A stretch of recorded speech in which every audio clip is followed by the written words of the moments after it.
So much about the What would you say if I turned into all the things you love to hate? And on my way comes crashing through the rotten beams and window panes. Hey everybody, welcome back.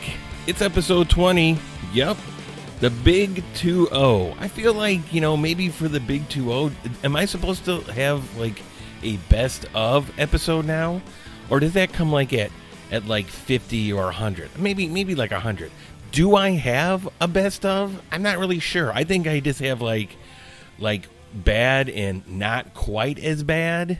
So maybe for like the 50th episode, I'll have like a collage of like not quite as bad highlights of the first 50. Whatever. All right. So what's been going on, guys? Anything? The weather has been beautiful here.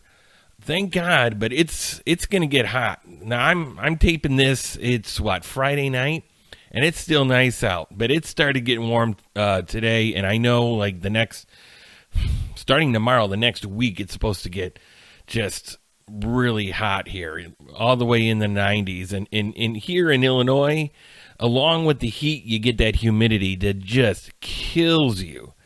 And that's when I turn on the air. I turn on the air early anyway. Everyone in this house has allergies, so as soon as that pollen starts flying, I got to close the windows. It kind of sucks, but it is what it is.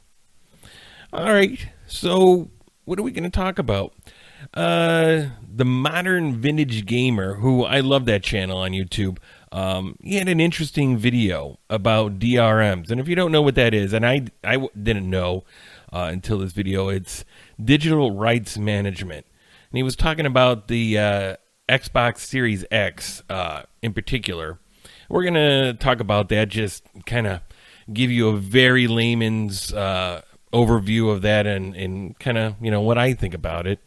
Probably going to talk about that for a while. I also want to talk about the Bad Batch on Disney Plus, the Star Wars Bad Batch. I know I haven't really talked about anything Star Wars related since The Mandalorian got over with, but it's not bad. I like it. And there's a whole bunch of other Disney stuff that's coming down the pipeline. Now, The Bad Batch is a cartoon, and I want to say that everything else they're going to do is going to be like live action.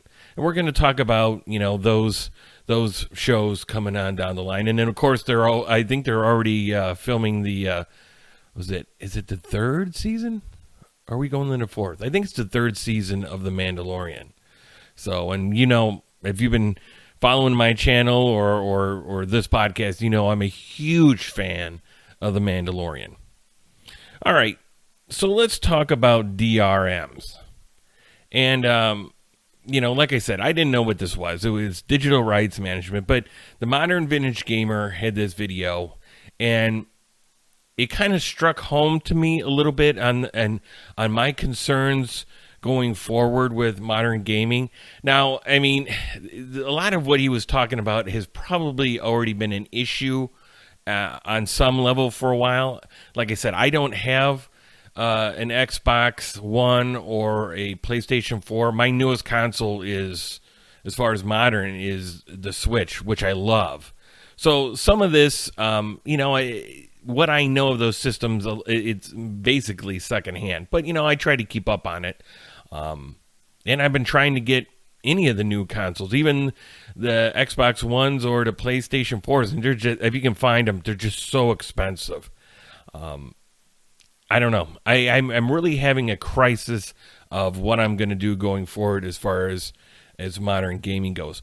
And we'll get into that here in a little bit. But let's talk about this DRMs, because he was bringing up a point that he was finding that the way Xbox handles like games being played on there and the Xbox actually having to be connected to the internet. Now, let me just say first, guys, and I always like to put this out there because, when I talk about this stuff, if I'm getting stuff wrong on here or my take on it may be a little skewed, just understand this. I'm an idiot. Okay, I'm an idiot. If I'm getting this a little wrong, I apologize. But this is kind of how I took it. So if I'm wrong, let me know in the comment section down below. I mean, I'd really like to be corrected if I am. But talking about how a lot of games needed to be connected to actually be played. Like you can't just, and especially even to when you first get an Xbox, I guess he was saying that you need to connect to the internet to basically activate your system. And now I know a lot of people are saying, well, what's the big deal with that? I mean, everybody has the internet connection. Well, there's a lot of people that may not. Which I don't know what the numbers are with that, but I mean, if you're coming out with something that's made for where you want to get it out to as many people as possible, that could be an issue still. I mean, even in this day and age, a lot of people don't have internet access. I know one of my friends, he lives out in the middle of Bufu, Egypt, in the middle of nowhere, and his internet is so sketchy, hit or miss. And he doesn't do online gaming. I mean, he used to when he lived in town, but not so much anymore. Anyway, so listen into this, and in the one thing we got to also understand with this new Xbox Series X, because along with all this stuff they like to that they're offering, which they do offer a lot, which I think kind of puts them ahead in some categories than the PlayStation 5. But, they like to do the backwards compatibility with a lot of, like 360 games or Xbox One or original Xbox games. And that in itself requires you to be connected, apparently, online at all times to play these games, because a lot of it too, I think you also download, like I think you actually download the whole game, because if you have the physical disc, let's say you want to play Halo from the original Xbox, you put that in, you're not actually playing off that disc from what I understand. All it's doing is saying, hey, I do have this game, so now it's downloading the game to your system from Microsoft Live or whatever it is that you have to hook up to Xbox Live. And then a lot of the cases, I want to say that it's like an actual enhanced version of those. But you still have to, be online with this stuff, which, for the backwards compatibility thing, I guess, yeah, I mean, it would be nice if you could just put in the media and play it and have it be that. But that's not the big thing. The big thing is like normal games. Because what I was going to get to earlier was a lot with the Xbox One still being kind of out there as far as, they're not making it anymore as far as I know, but still being a big part of a lot of people's gaming, and maybe them not necessarily going yet to the Series X, but they are putting supposedly 2 versions of that game on the one disc. You're having the one that'll run on the Xbox One, and then the one that's going to be on for the upgraded version for the Series X. But as it turns out, it doesn't look like you are actually getting both. It looks like more like in a lot of cases, they're just putting the Xbox One version on there, and then you are downloading the actual enhanced version for the Series X. And that's what they're saying. That's what he was getting at there, I believe. Which is interesting because now, and I get it, because, I mean, you're not going to have 2 versions of the game fitting on one disc. And I don't even know what these discs hold now. Like how many gigabytes they hold. But these games that are coming out now are massive. And so, and it's always been a thing now for a while, even with like the PlayStation 3 and the Xbox 360, where, even with the full game on the disc, you still pop it in, and, now you gotta update that thing, especially if you haven't played it in a while. I mean, obviously, I don't think, PlayStation 3 and Xbox 360 are updating, but surely the PlayStation 4 and the Xbox One are still doing stuff like that, because those systems are still being, supported. But, this is all stuff that requires you to be online. So basically, if you have the Series X and, you're just buying a game for the Series X, but it's supposedly going to work with both systems, there's a good chance that on that disc you are not getting the one for the Series X, and that all that disc is doing is you're putting it in there and it's saying, hey man, he does own this thing, he paid the moolah, now he's able to download this game onto his system. So, I mean, you're kind of just looking at it like, hey, this is already digital download here. Basically, and that's kind of been, from what I understand, something that's been the case in a lot of games, even in the last generation. Because it was funny, before I watched this video, I follow another podcast, and I think I've talked about them before on here, but it's called the Video Game Dads Podcast. And they had, a couple episodes ago, they were talking about, what games on like the PlayStation 4 and the Xbox One and the Switch, for that matter, actually, have the full game on there, where you can actually pop it in day one and play it without having to download anything. And I guess there are a great number of games, but there also are a great number of games that you can't do that, where it requires you to download at least some of the game online. And then, which begs the question, well, what, going forward, where does that leave these systems when you want to play them, 20 years down the line, let's say? And I know that's kind of looking far down the line, but you're talking to a collector here. You're listening to a collector.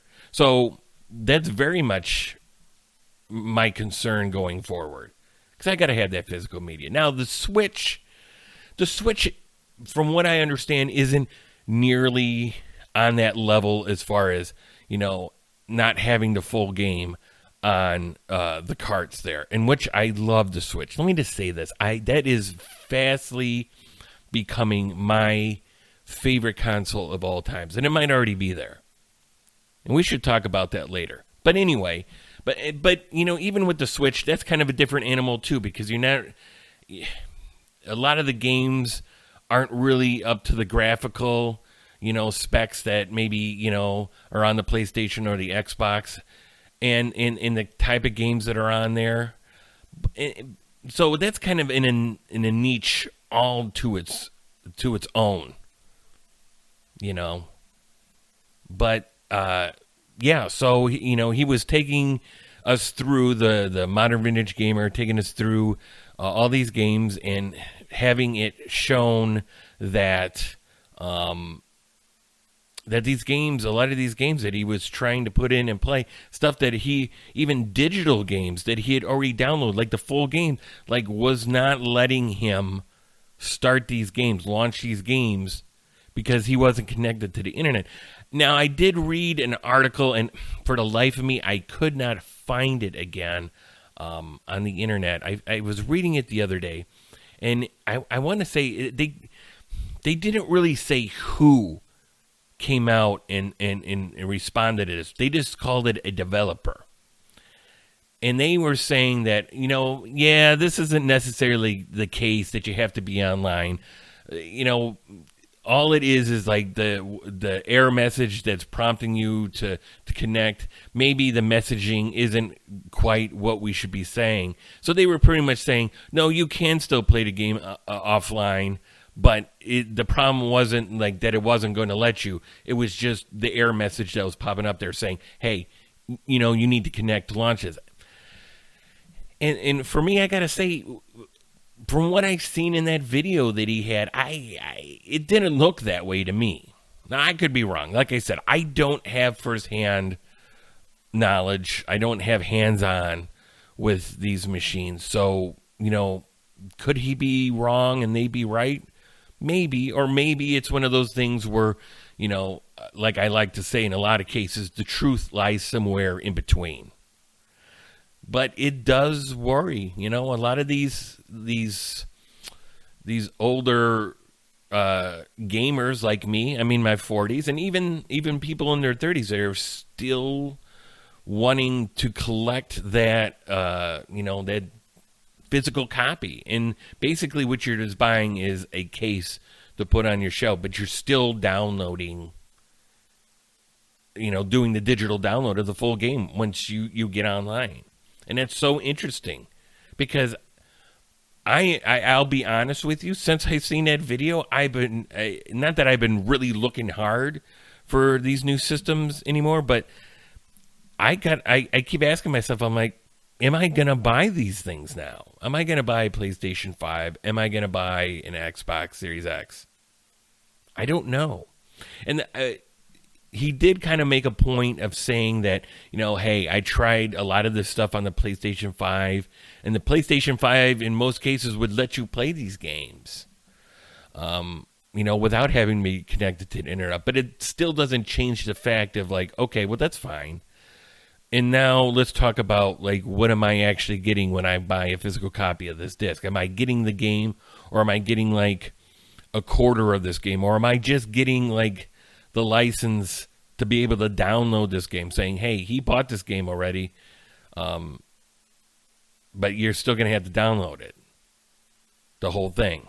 So, I don't know, man. It was interesting. It really, really made me have to stop and think, because I don't know, man. I want to get in. There's so much great games out there where it's like, okay, well, maybe I do have to do that. Maybe it is going to be one of those things to where I'm going to have to just say, hey, this is what it is going forward. If I want to play modern games, you're going to have to deal with it. I don't know. But it would be nice if this is the way it's going to be. Look, obviously digital is going to be the way it's going to go, because right now, the way all this is going, I used to say, I don't know that they're going to be able to go digital. And I'm sitting here going, no, they're full digital already. I mean, let's not kid ourselves. The next generation after this one, yeah, I wouldn't be surprised if you don't see discs. I would not be surprised at all. I mean, because we're basically, it's from what it sounds like, we're already there. But as far, and I always look at it from a collector's point of view, because I do. I just like collecting games. I like looking at lists of things and being like, ooh, you know what I mean? And I just, like, I wish, or I hope they do something like, and I know this is going to be, you're going to need like a lot of storage space, but some way to, once you download these games, being able to like back these things up to like big hard drives or something, to where it's like, hey, I don't have to worry. Like, once the servers go down for Xbox, for, support for this system, I still have these games. Because that's going to be the thing. Because a lot of these games, you have to be connected online, not only to download the full version of the game, but it's in a lot of cases what this DRM is for is to verify that this game's that you legitimately own this game, and now you're okay to play it, And so what happens, 20 years down the line or whatever, when these systems aren't being supported anymore, and you're not going to, are you going to be able to go online and say, hey, this is mine? I don't know. I doubt it.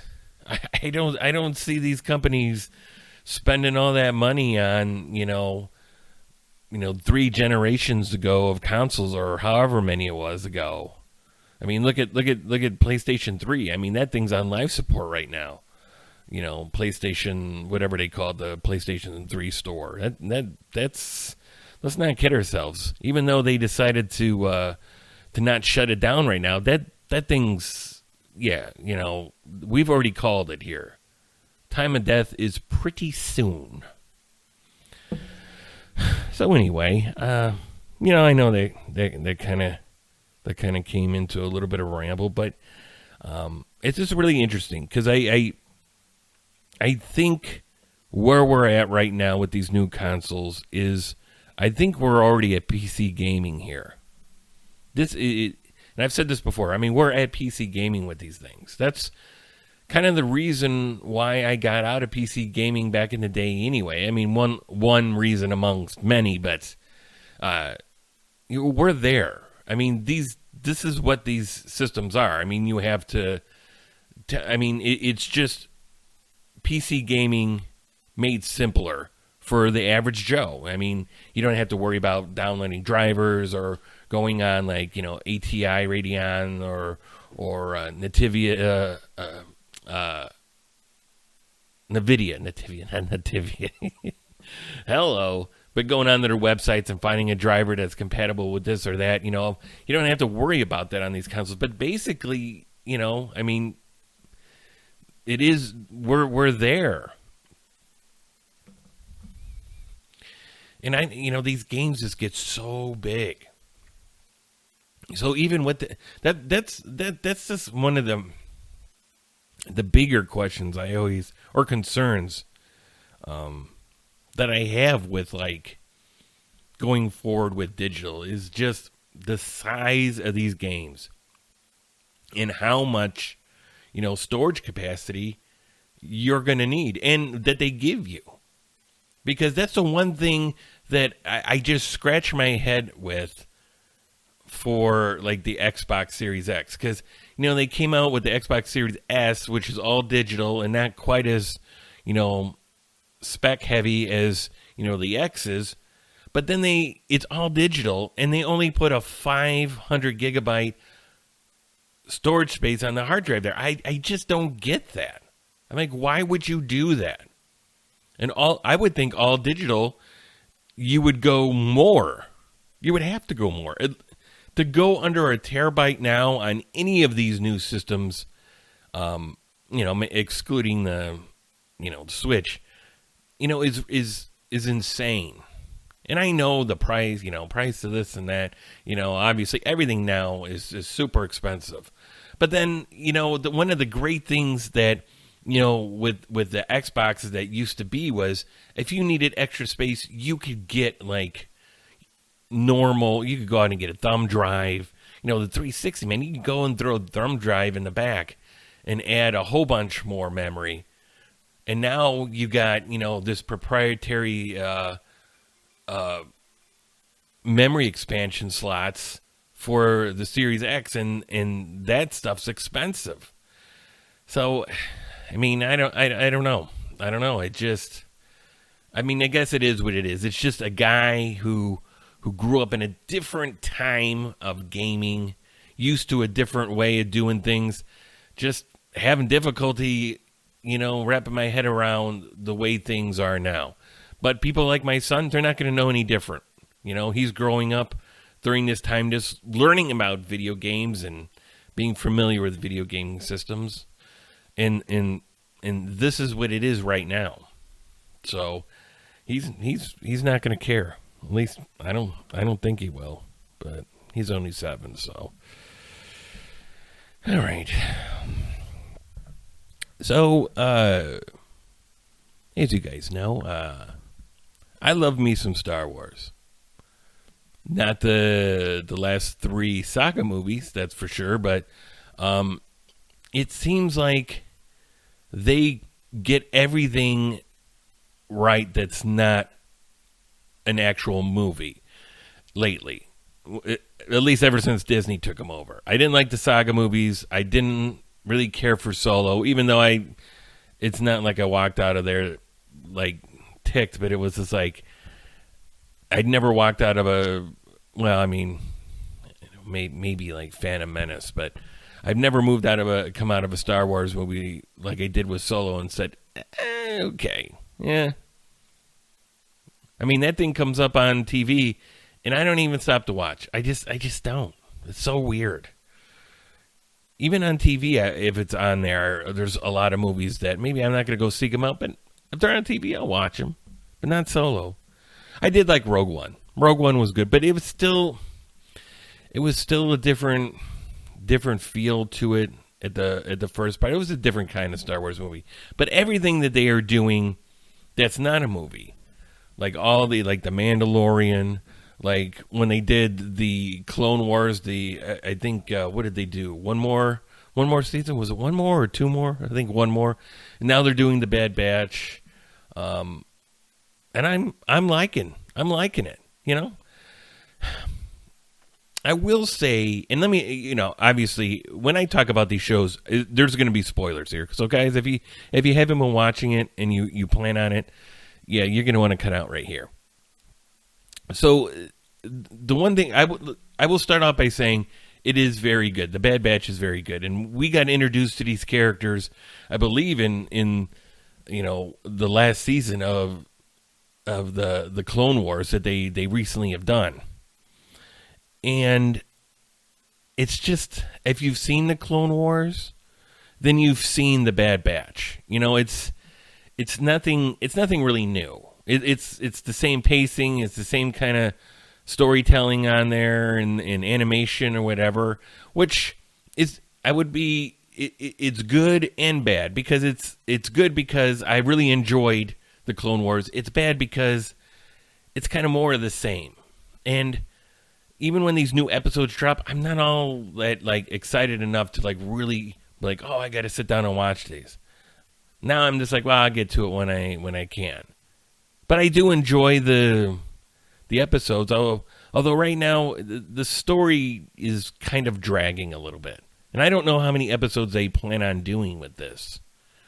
But and if for those of you that may not know who the Bad Batch is, it's a group of clones from the Clone Wars that there was abnormalities with them, to where each one of them has kind of a different kind of talent or skill, and because of their abnormalities, their mutations with the cloning process, the inhibitor chip that basically was the thing that made all the clones turn on the Jedi, that didn't happen with these guys.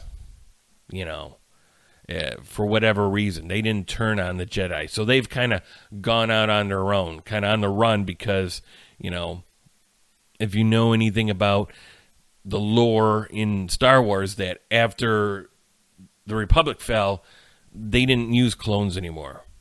They went through something called the Tarkin Doctrine, to where it was, recruits from the normal population, Star Destroyers, what we knew now, and a whole bunch of TIE fighters. It was just, anyway, we could get really sweaty on that, and half you guys aren't going to even know what I'm talking about or care, probably.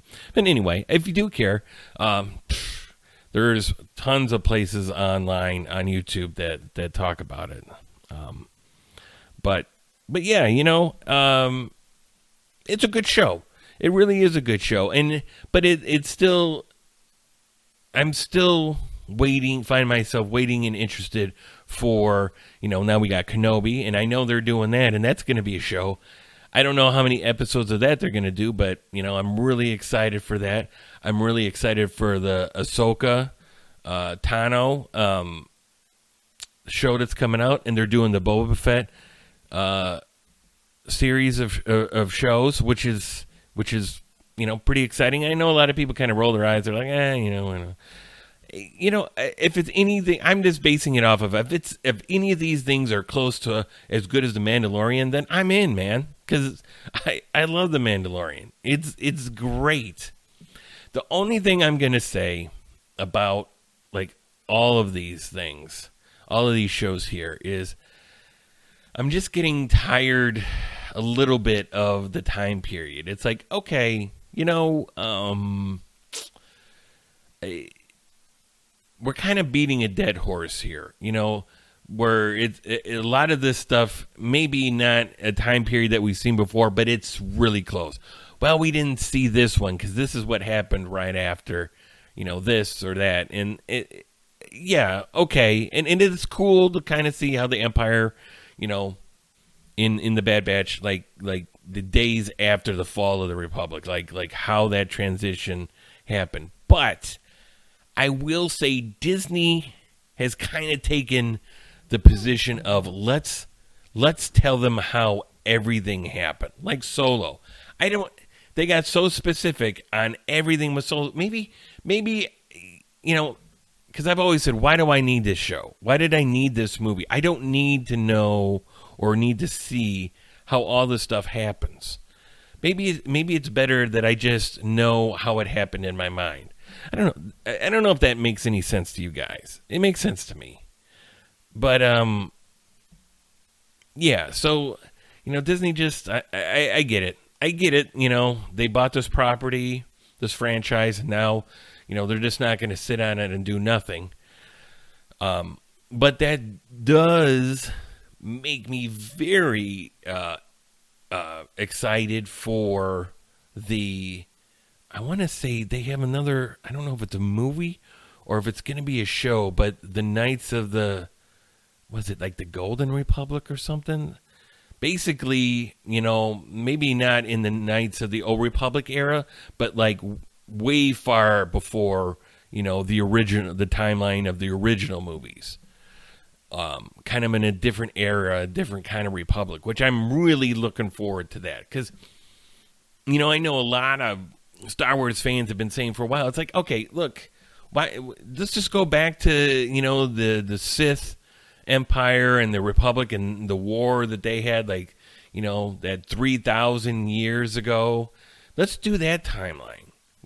Let's start doing stuff back then because, even though we have different kind of storylines from that time, there isn't a beloved, like, set story like the original 3 movies have. So you can take your liberties on coming up with different stories and not have to worry about people not liking it because, well, it's not faithful to the original 3, which is me.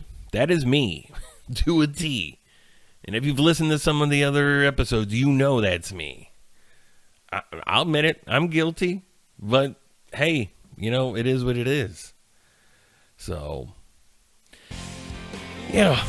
Well, guys, I think that's where I'm gonna wrap it up. We're gonna keep this one kind of short here. There was gonna be I did have a different episode actually recorded. I had some of my buddies from work last night over, and at the end of the night when we're good and liquored up, we actually came down here and did a podcast episode. Am I going to release it? I don't know. It was definitely a very different kind of podcast episode, that's for sure, than you guys are normally used to hearing here. So we will see. I might have to put an adult restriction on this thing because there was a lot more swearing and a lot more adult content. I don't know. I kind of want to put it on there because it's kind of funny and interesting, but I don't know if it's kind of in line with what I normally do here, but I might throw it up one of these days for like a bonus episode, just to throw it out there and just be like, hey, put some warnings up saying, hey, if you're looking for the normal episode that I normally put out, yeah, this ain't it. This definitely ain't it, brother. You know what I'm saying? All right. Well, anyway. All right, guys. Well, thanks for tuning in. I'm always appreciative of all you folks that take the time to sit down and listen to this wholesome family show. And I hope that all of you are having a great start to your summer. I love all you guys. Take care. Good night.